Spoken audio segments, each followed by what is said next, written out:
As the sun set on a shattered Europe in the aftermath of the First World War, the birth pangs of a nightmarish reality were felt across Germany. From these turbulent times emerged the National Socialist German Workers' Party, colloquially known as the Nazis. Rising to full power in 1933 under the malevolent leadership of Adolf Hitler and his cadre of ruthless lieutenants like Heinrich Himmler and Joseph Goebbels, Nazi Germany erected an edifice of tyranny, intolerance, and unparalleled cruelty. Picture this. The year is 1939, and you are a resident of Berlin. Kristallnacht, the infamous Night of Broken Glass, occurred just a year prior, marking an escalation of state-sponsored terror. Can you even begin to fathom the depths of moral decay you'd be embroiled in? Would you dare to be a dissenting voice in a society where speaking out could result in your abrupt disappearance or worse? As historian Ian Kershaw observed, the road to Auschwitz was built by hate, but paved with indifference. His chilling words underscore the moral bankruptcy that made it not just possible, but perilous for the average citizen to survive in the Third Reich, let alone offer resistance. Join us as we unearth the unsettling truths about life in Nazi Germany, exposing the machinery of a regime that systematically dehumanized its populace and decimated the very fabric of human decency. Welcome to the diary of Julius Caesar. The iron fist of the Führer, living under the watchful eyes of Nazi totalitarianism. When Adolf Hitler became Chancellor of Germany on January 30th, 1933, he ignited the slow-burning fuse of totalitarian rule, a chilling climate where personal freedoms were as rare as a dissenting voice. Within weeks, the Reichstag fire decree was passed, essentially nullifying key civil liberties like freedom of the press and freedom of assembly. But this was just the prelude to an orchestra of oppression that would crescendo into the Enabling Act, a legal instrument that transferred legislative powers to Hitler, granting him near absolute authority. Enter the Gestapo, the secret state police, led by the sinister Heinrich Himmler. Imagine walking through cobbled Berlin streets, knowing that a casual conversation with your neighbor could land you in a clandestine prison for subversive activities. You'd find solace neither in churches nor in cafes, as surveillance was omnipresent, from the pulpit to the coffee table. Gossip, as one Nazi slogan ominously warned, costs lives. The totalitarian tentacles extended not just into public squares but into private lives, listening to foreign radio stations. That was a criminal offense worthy of severe punishment. Even your diary wasn't safe. Words of dissent etched in private could become chains that bound you. Literature was scrutinized, and works by authors like Thomas Mann and Erich Maria Remarque were tossed into bonfires as examples of un-German spirit during the infamous book-burning ceremonies.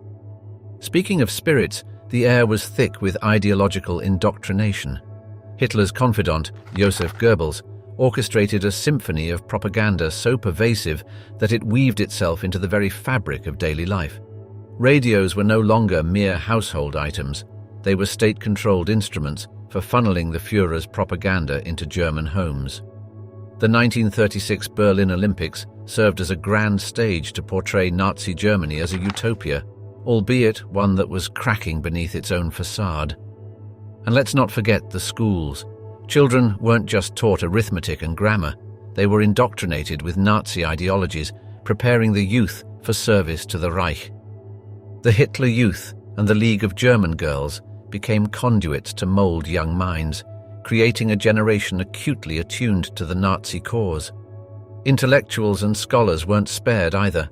Academic freedom was a distant dream as universities were cleansed of any thought deemed contrary to Nazi ideals. Professors like Martin Heidegger, who embraced National Socialism, became ideological gatekeepers of this intellectual prison. If you were part of the labor force, you became a cog in the war machine. Trade unions were abolished, replaced by the German Labour Front, ensuring that the workforce was tightly controlled for maximum productivity and minimum resistance. It wasn't just about following rules, it was about absolute allegiance to the ideology and the man who fashioned it. In this realm, neutrality was treachery, silence was compliance, and questions were daggers aimed at the heart of the Reich. invisible ink of discrimination, the Nuremberg Laws, and the architecting of apartheid. September 15th, 1935, marked a date that didn't just alter calendars, but etched a fissure into the soul of humanity. Gathered in the hauntingly historic city of Nuremberg, a place synonymous with grand medieval architecture and the later infamous war trials, the Reichstag convened. Under the watchful gaze of Adolf Hitler, they unrolled a parchment of prejudice, the Nuremberg Laws, a legal manuscript designed not to govern, but to segregate, isolate and annihilate an entire subset of the population, the Jews. The ink was barely dry when the weight of the laws came crashing down. Two main statutes constituted this discriminatory duet, the Reich citizenship law and the law for the protection of German blood and honor. These weren't laws in the traditional sense, but social death sentences, crafted with legalistic elegance by Hitler's loyal jurists like Wilhelm Frick and Bernhard Losener. Imagine the sudden eclipse of your identity. You, who perhaps fought for Germany in the First World War, who perhaps composed symphonies or penned novels, were now merely a subject, not a citizen. A critical nuance, for subjects had no political rights, no voice, no anchor in the nation they called home. Albert Einstein, the luminary physicist, renounced his citizenship in 1933, a precursor to the sweeping disenfranchisement the Nuremberg Laws would inflict on other brilliant minds and ordinary souls. Then came the deluge of definitions. Who was a Jew? Who wasn't? The dragnet tightened with each clause, eventually encapsulating anyone with 3 or 4 Jewish grandparents, regardless of their personal faith or lack thereof. It was as if ancestry became a spectral noose, tightening its grip around you, irrespective of your beliefs, actions, or contributions to society. Yet these laws did more than just strip away citizenship. They sought to sever the sinews of society by enforcing racial purity through marriage prohibitions. Forbid any marriage between non-Jews and Jews, decreed the law for the protection of German blood and honor, casting a shroud of isolation that left many love stories untold and many families shattered. The private became political, and the walls of the bedroom became as suffocating as those of the state. But what's a law without enforcement? They had that covered too. Special courts were established, and breaking these laws became not just a social taboo, but a criminal offense. Race defilement, they called it, as if love could ever tarnish the complex tapestry of human heritage. Hidden in the subtext of these laws were the blueprints for the impending Holocaust. In a chilling utterance, Hitler once declared, "If the international Jewish financiers inside and outside Europe succeed in plunging the nations once more into a world war, then the result will not be the Bolshevization of the earth, and thus the victory of Jewry, but the annihilation of the Jewish race in Europe." The Nuremberg Laws, then, were the scaffolding upon which this twisted ideology would construct its tower of terror. The dark alchemy of eugenics, Nazi Germany's sinister quest for racial purity. In the shadowy corridors of Nazi ideology, there existed a clandestine doctrine, a lethal cocktail of pseudoscience and prejudice, christened as racial hygiene. Not to be confused with sanitation, this was eugenics in its most macabre form. The seed of this pernicious notion had been germinating long before Hitler's ascent. However, under the Third Reich, it would find fertile ground, unhindered by moral or ethical constraints. Imagine a world where your genetic makeup is your destiny, not just a palette of hereditary traits, but an indelible stamp that qualifies you for life or death.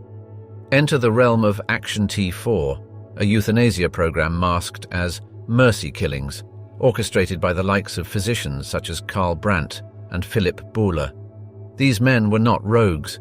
They were integral cogs in the wheel of the Nazi state, granted immunity and even encouragement to eliminate those considered unworthy of life. Inherited conditions like schizophrenia, epilepsy, and physical disabilities became capital crimes under the T4 program. It was not just a decree, but a grotesque theater, with gas chambers camouflaged as shower rooms and death certificates falsified to hoodwink grieving families. Even children were not spared. Over 5,000 met their end in pediatric wards, specially designed for this grim purpose.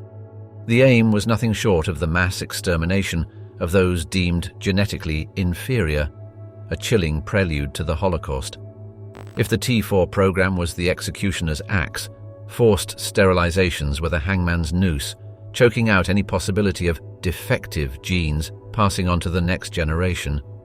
Instituted via the 1933 law for the prevention of hereditarily diseased offspring, approximately 400,000 individuals were sterilized. Physicians like Ernst Rudin lent scientific credibility to these abhorrent practices, veiling crude racial prejudices behind a facade of statistical data and genetic research. But what happens when perversion of science becomes state policy? We witness events like the Reich Bride and Groom Institute, a real institution that wasn't part of a dystopian novel, but an eerie reality. Here, the marriages weren't just a union of hearts, but a laboratory experiment sanctioned by the state to produce an Aryan progeny.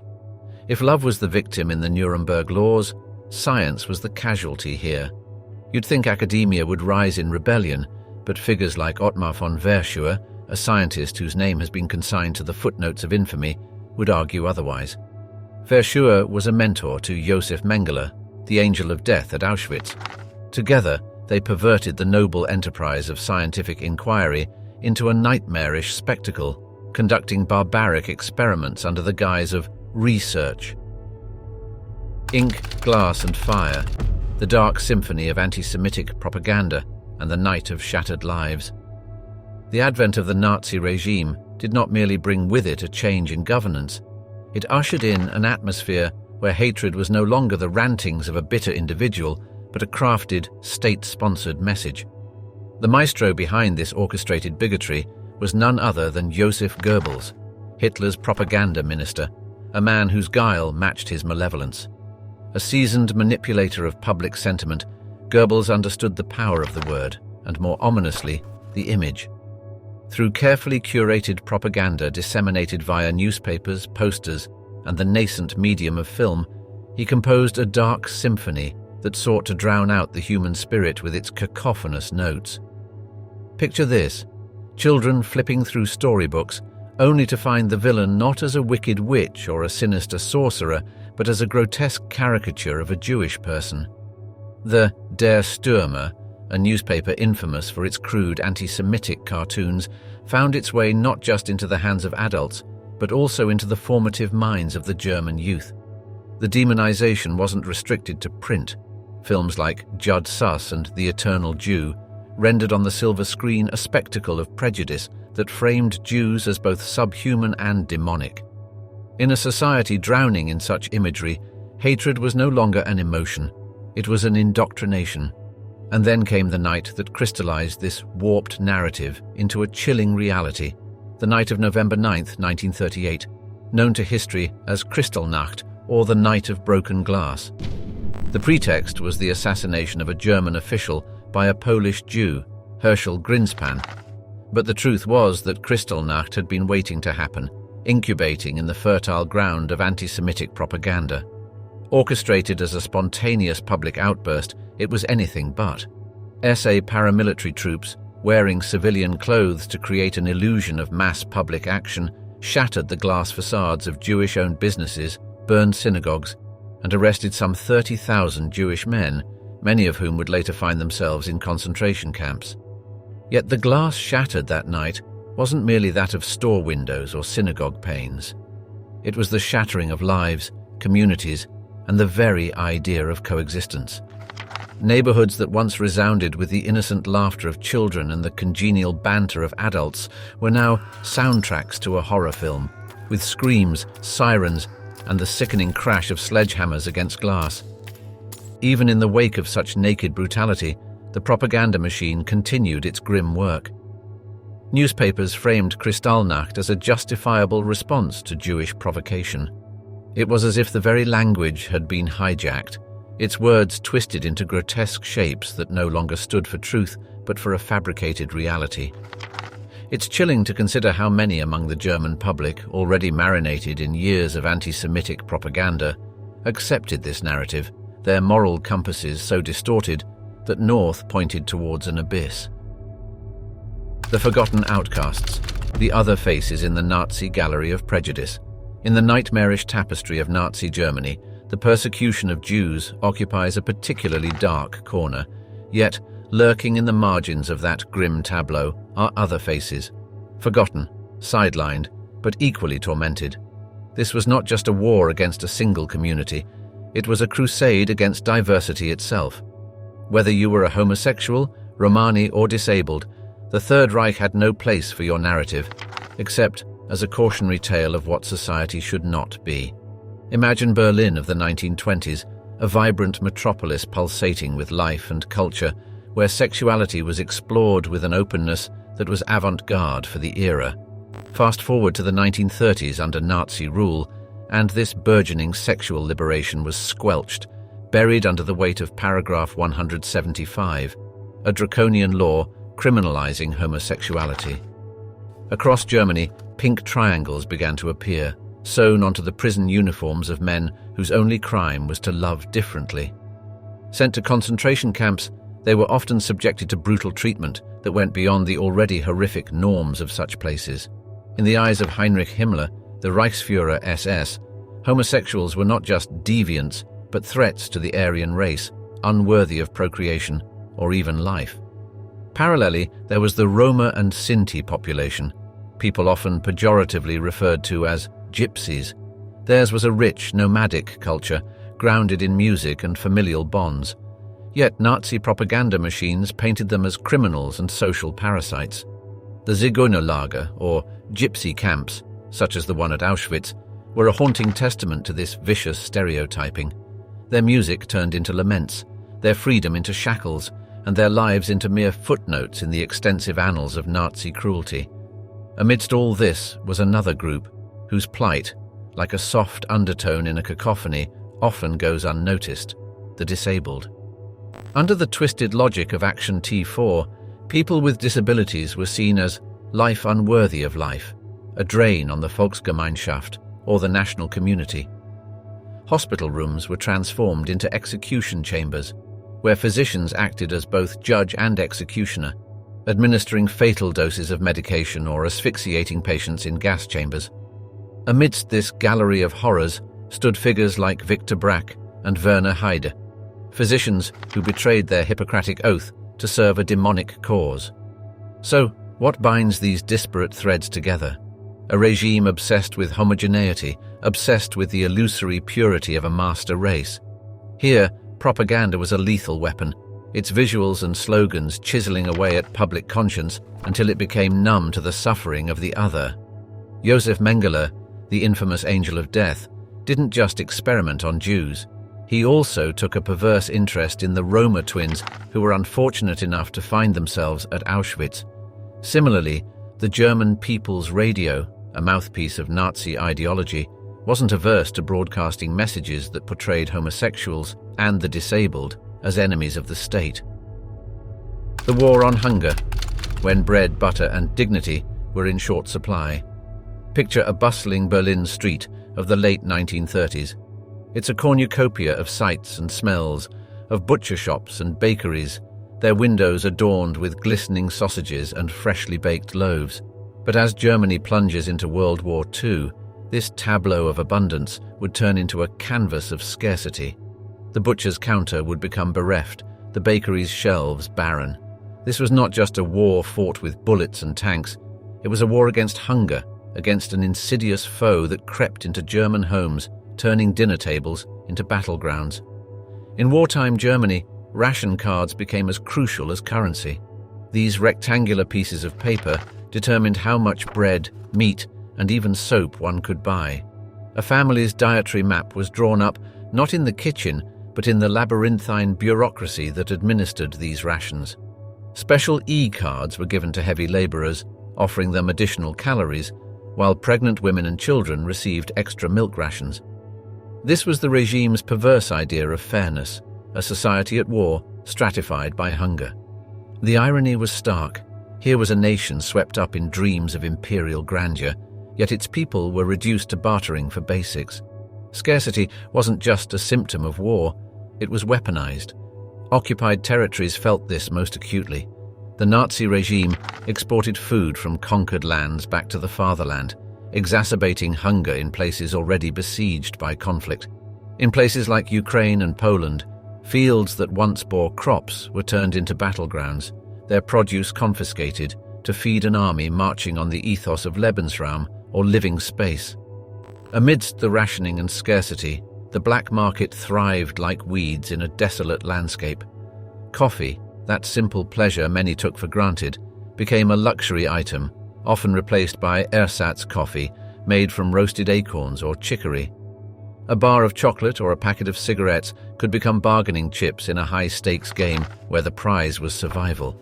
As if pulled from the pages of a Kafkaesque novel, clandestine transactions unfolded in hushed voices and shadowy corners. Citizens, who once prided themselves on their law-abiding nature, became reluctant rule-breakers, compelled by the emptiness of their bellies and the desperation in their children's eyes. And speaking of children, imagine the impact of rationing on the most vulnerable. Schools became arenas where the haves and have-nots were demarcated, not by grades or talents, but by the contents of their lunchboxes. Teachers, already burdened by a curriculum distorted by propaganda, had to also grapple with the physical and cognitive declines in their students as malnutrition took its toll. When a child asked, "What's for dinner?" the answer was often a heavy silence, pregnant with unspoken fears. Scarcity also had a psychological dimension, especially for women who were traditionally the homemakers. A German housewife's ingenuity was tested daily as she navigated ration cards, queues, and the challenge of creating meals from meager resources. Cookbooks of the era read like alchemic manuals, offering recipes that transformed sparse ingredients into something palatable, if not delicious. Through it all, a famous phrase from the war years echoed in their minds: "Not Losung," or emergency solution. The unspoken heroes of this time were the farmers, toiling away despite fuel shortages and the absence of male laborers conscripted into the war. Their plows became instruments of resistance against an enemy that was as relentless as it was invisible: hunger. The sinister symphony, Gleichschaltung, the totalitarian orchestra of Nazi Germany. Gleichschaltung is a German term that, though bereft of glamour, packs a hefty dose of dread. Translating to coordination, it was the mechanism that turned a nation into a monolith, an orchestra of mindsets fine-tuned to play only one tune, that of National Socialism. Imagine Germany as an immense theatre where the opening act was the Reichstag fire decree in February 1933, an incendiary curtain raiser that immediately restricted civil liberties. It set the stage for a macabre performance scripted by Adolf Hitler and orchestrated by Joseph Goebbels, the maestro of propaganda. Let's delve into the inner chambers of this sordid theatre, where institutions were like pieces in a grand chess game. Each had a role to play, and deviation from the script was unfathomable. Take the Reich Ministry of Public Enlightenment and Propaganda, for instance. Once a mere government office, it morphed into a monumental spire, casting long, dark shadows over the media landscape.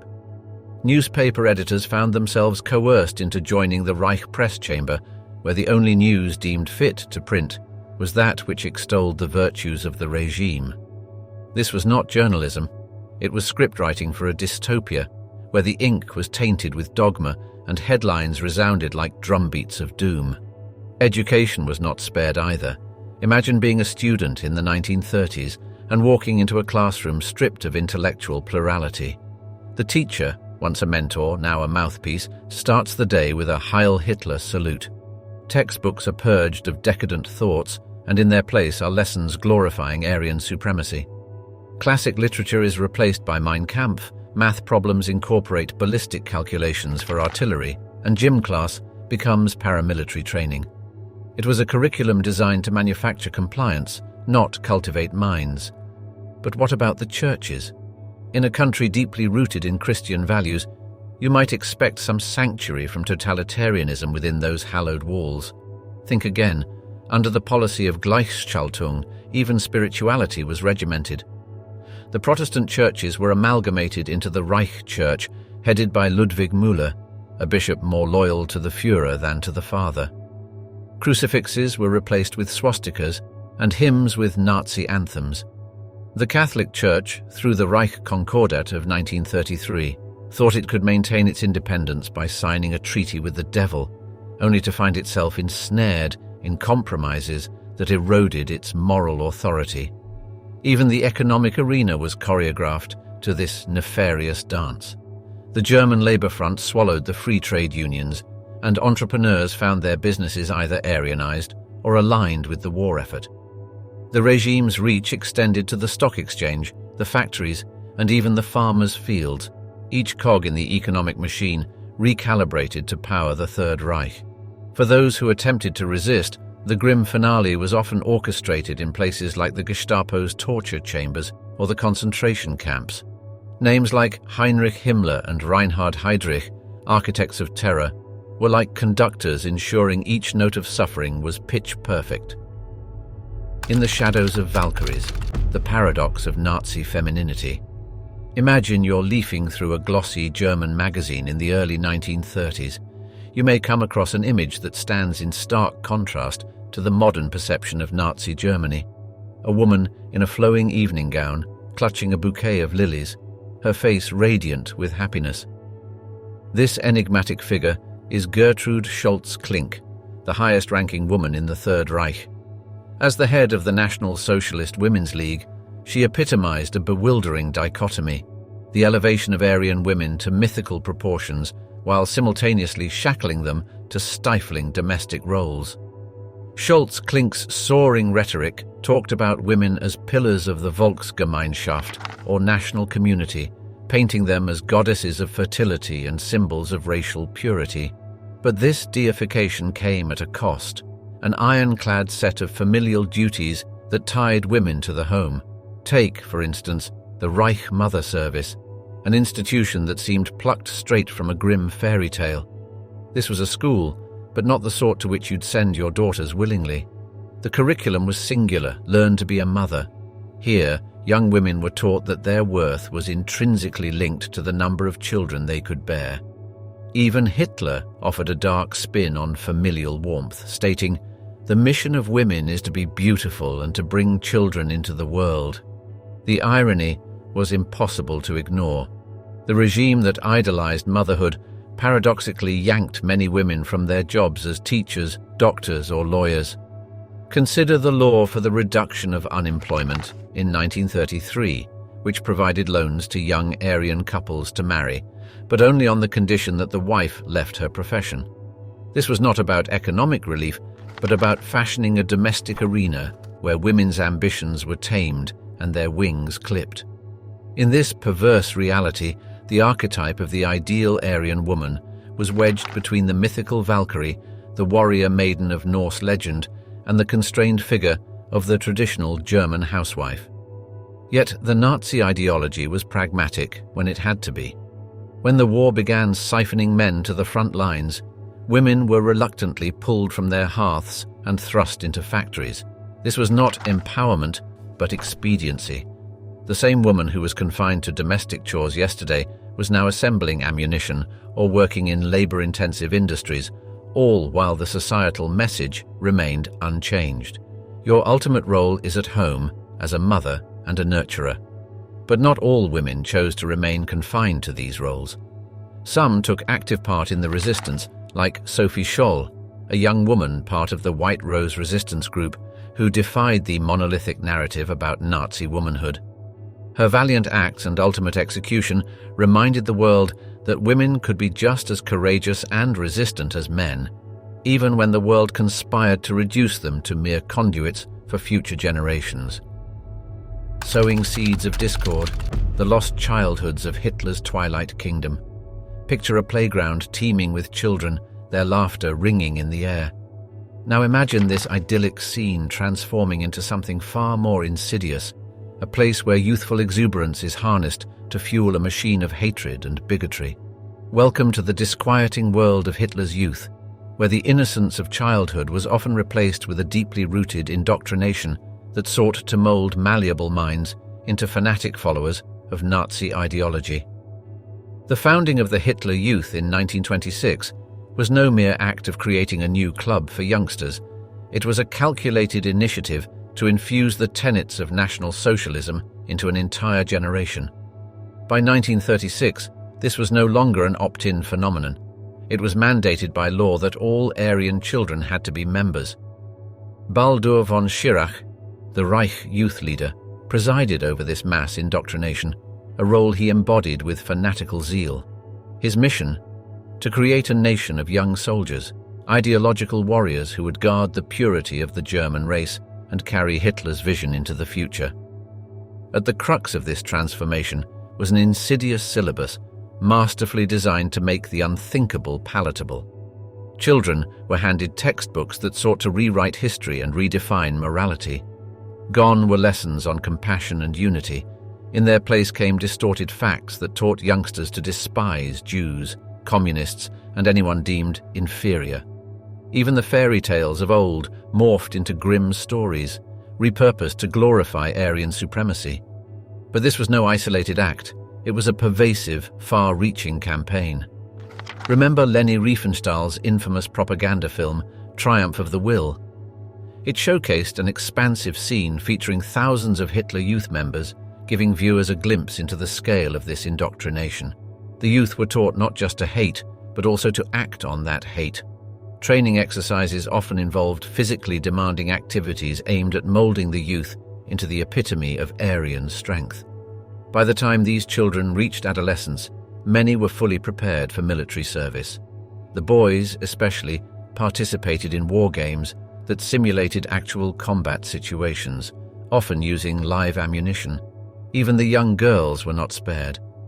Members of the League of German Girls were taught to idolize the role of motherhood, embedding in them the same disturbing ethos that saw women as mere vessels for propagating the Aryan race. Then there's the infamous tale of the 12-year-old Alfred Zeck, nicknamed Lupus, who was a member of the werewolf movement, an extension of the Hitler Youth.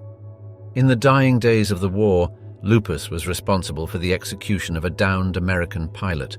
This young boy, so deeply warped by the ideologies he had been force-fed, became a miniature monster, displaying a disturbing blend of youthful innocence and macabre cruelty. Underneath the emblematic swastikas and rallying songs, the objective was to break the familial bonds that could challenge the regime's ideological grip. The notion was simple, yet malevolent.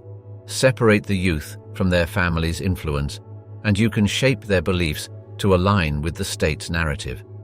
Children were encouraged to report on their own parents if they ever spoke against the government, transforming the sacred space of the home into an arena of suspicion and fear.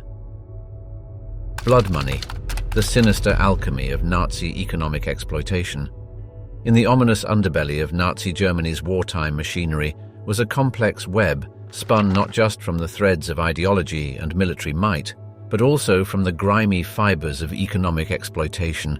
This was an empire built not only on tanks and bombs, but also on stolen art, confiscated resources, and, most chillingly, on human labor reduced to the status of expendable commodities.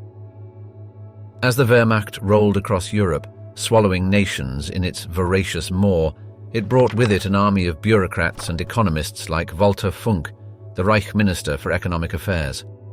Their ledger books might have seemed ordinary, but they were, in fact, catalogues of plunder. Nazi economic policies in occupied lands were not designed for the welfare of the conquered. They were calculated to feed the insatiable German war machine. Within days of the German army entering Paris, for instance, the Louvre was raided. Priceless art was carted off to adorn the homes of Nazi officials and fuel the coffers of their state.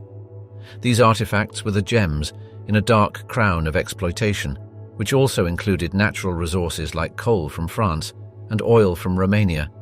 Yet, even natural resources paled in comparison to the most grotesque form of economic abuse, slave labor. The plunder was not just material, it was human. An estimated 12 million people were coerced into forced labor, their lives distilled into economic units in a malevolent form of alchemy. Consider the haunting moniker given to the initiative that sought to abduct children from Eastern Europe for forced Germanization and labor, the Hör-Aktion. It was as if these young souls were mere hay to be harvested. But let's not forget the sprawling network of concentration and labor camps that dotted Europe like sores on a decaying body. Names like Auschwitz and Dachau are forever etched into the annals of history as death camps, but they were also sites of enforced labor.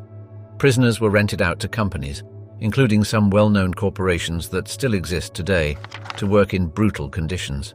The SS even profited directly from this human trafficking by charging a leasing fee. Men, women, and even children were turned into cogs in this industrial nightmare, their toil contributing to the German war economy. One could argue that the most horrific illustration of this exploitation was in the construction of the V-2 rockets. Werner von Braun, the man behind Germany's rocket program and later a key figure in NASA's moon landing, was perfectly aware that the V-2S were being built by slave laborers from concentration camps. The rockets were a technological marvel, yet their production was soaked in the blood and sweat of the oppressed. This marriage of technological innovation and human exploitation was perhaps most vividly captured in the operations of the Reichswerke Hermann Göring, an industrial conglomerate. It played a dual role in both the armament production and the plundering of occupied territories. Hermann Göring, the man after whom the enterprise was named, declared in 1942, "I intend to plunder and to do it thoroughly." True to his word, his empire left a trail of exploited lands and subjugated peoples across Europe. Subterranean thunder, the unsung choruses of resistance in Nazi Germany. Imagine a world where the air is thick with suspicion, where a wrong word or glance could seal your fate. Amidst this pervasive dread, sparks of human courage flicker in the dark, clandestine corners of Nazi Germany. Resistance in this regime wasn't just an act, it was an audacious gamble, a high-stakes game where the currency was life itself. While the gears of the Nazi war machine crunched forward, grinding down those in its path, tiny acts of defiance gathered like secret storms in the atmosphere of totalitarianism. Sophie Scholl and her brother Hans, founders of the White Rose movement, are perhaps some of the most emblematic figures in this narrative. A group of university students, disillusioned by the ugly reality of Nazi ideology, they orchestrated a campaign of anonymous leaflet distribution, calling for active opposition to Hitler's regime. Though their life force was extinguished by the guillotine, their words live on. Sophie's final proclamation, "Such a fine sunny day and I have to go," captures the agonizing beauty of their struggle, a sacrifice made more poignant by the youthful promise they embodied. The Edelweiss Pirates, a youth group dissatisfied with the Hitler Youth's rigid indoctrination, offer another compelling tale of resistance. Decked in their rebellious attire, a checkered shirt and a metal Edelweiss flower pinned to their lapels, they sang anti-Nazi songs and committed acts of sabotage. These were teenagers, mere kids, who took on the mantle of resistance. They were not ideological warriors, but defiant spirits who stood against a system that aimed to crush their individuality. Resistance also bloomed in the most unlikely gardens, such as the conservative German military. The July 20th plot, orchestrated by Colonel Klaus von Stauffenberg and his compatriots, aimed to assassinate Hitler and seize control of the government. Theirs was a calculated act of desperation, the last throw of the dice by men who had seen their beloved Germany led astray. Despite its ultimate failure, the plot remains a testimony to the fractures within even the most seemingly monolithic regimes. If the July 20th plot was a symphony of coordinated acts, then the swing youth were the improvisational jazz artists of German resistance. They gathered illegally to listen to banned American music, a subtle act of cultural defiance that belied its political implications. Jazz was more than just music. It was a symbol of freedom, an audacious slap in the face to the rigid cultural norms imposed by the Reich. These pockets of resistance extended beyond Germany's borders. In occupied France, the Maquis, rural guerrilla bands of French resistance fighters, sabotaged railway tracks and disrupted German supply lines. Over in Denmark, an unprecedented act of collective resistance saved nearly 8,000 Jews from deportation. These stories span different forms, scales, and outcomes, yet they share a common spirit of rebellion. Remarkably, even within concentration camps like Auschwitz and Sobibor, acts of resistance took place. In Sobibor, a full-fledged revolt led by Alexander Pechersky, a Soviet POW, culminated in a mass escape, revealing the indomitable human will even under the harshest conditions. Gates to nowhere, the horrifying labyrinths of Auschwitz, Sobibor and Treblinka. Stepping off a cramped, fetid train into Auschwitz, Sobibor or Treblinka, prisoners were met with a surreal nightmare. Iron gates loomed, declaring in twisted irony, Arbeit macht frei, work sets you free. But these gates were portals into a labyrinthine hell, a sinister riddle where escape was nearly impossible, and the Minotaur stalking its corridors was death in many guises. The world outside these camps seemed like a distant dream, a parallel universe barely imaginable in the claustrophobic gloom of concentration and extermination camps. Commandant Rudolf Hoss of Auschwitz, a man whose name became synonymous with the mechanics of industrial death, once chillingly remarked that he viewed the entire process as a matter of industry. This industry had its own labor force, innocent souls converted into numbers, dehumanized, their very identities stripped away. Here, your name was irrelevant. You were a tattooed sequence on a weather-beaten arm. And yet, within this mechanized purgatory, there were tales that defied easy categorization. Take Primo Levi, a chemist who used his scientific skills to survive Auschwitz, chronicling his experience in the seminal work, If This Is a Man. His life became an act of intellectual rebellion, a statement against the crushing anonymity that the camps sought to impose. In Sobibor, where the earth itself seemed to conspire in the atrocities, swallowing the ashes of its victims, the narrative of resistance took on an almost mythical hue. In October 1943, inmates orchestrated a revolt, their weapons fashioned from scavenged and stolen materials. When the smoke cleared, 300 had escaped, though most would be recaptured and killed. But the audacity of their act forced the Nazis to shut down the camp, almost as if the sheer force of their defiance poisoned the soil upon which the camp was built. Treblinka was another layer in this hellish landscape, its name etched into history as one of the most lethal extermination camps. Yet, it was also home to stories of resilience that defied the odds. The camp was so secretive that it was described as a black hole from which no one emerged alive. However, Samuel Willenberg, one of its few survivors, managed to escape during the 1943 Treblinka revolt. He spent the rest of his life depicting his experiences through art, transforming the unspeakable into visual narratives, as if challenging the shroud of invisibility that Treblinka was meant to be. And let's not forget Jan Karski, a member of the Polish underground, who undertook a perilous mission to inform the world about the horrors he had witnessed in the camps. His testimony, often dismissed as implausible at the time, stands today as a searing indictment of global indifference.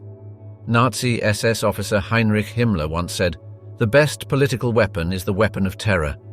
Cruelty commands respect." He envisioned the camps as factories of fear, designed not just to kill, but to terrorize, to imprint on human consciousness the devastating efficacy of cruelty. But what he underestimated was the resilience of the human spirit. Even in the bleakest abyss, people found ways to hold on to their humanity. Fleeting acts of kindness, a smuggled morsel of food, a forbidden hug, a song sung in hushed whispers. Scales and shadows, the Nuremberg trials, and the quest for a just aftermath. When the dust of war finally settled, the world had to confront the ghosts that had taken form in the horrors of Nazi atrocities. From these haunted landscapes emerged a legal odyssey, a monumental endeavor to bring the orchestrators of unthinkable crimes to justice. This was the crucible of Nuremberg, a courtroom transformed into a theater where history was both the plaintiff and the audience, fervently watching as the scales of justice trembled under the weight of human brutality. Amidst the ruins of a broken continent, the Nuremberg trials commenced on November 20th, 1945. It was a spectacle to rival the tragedies of Sophocles and Shakespeare. All the characters were present, the stoic judges, the high-ranking defendants led by Hermann Göring, the impenetrable prosecutors, and a kaleidoscope of witnesses some still bearing the tattooed scars from concentration camps.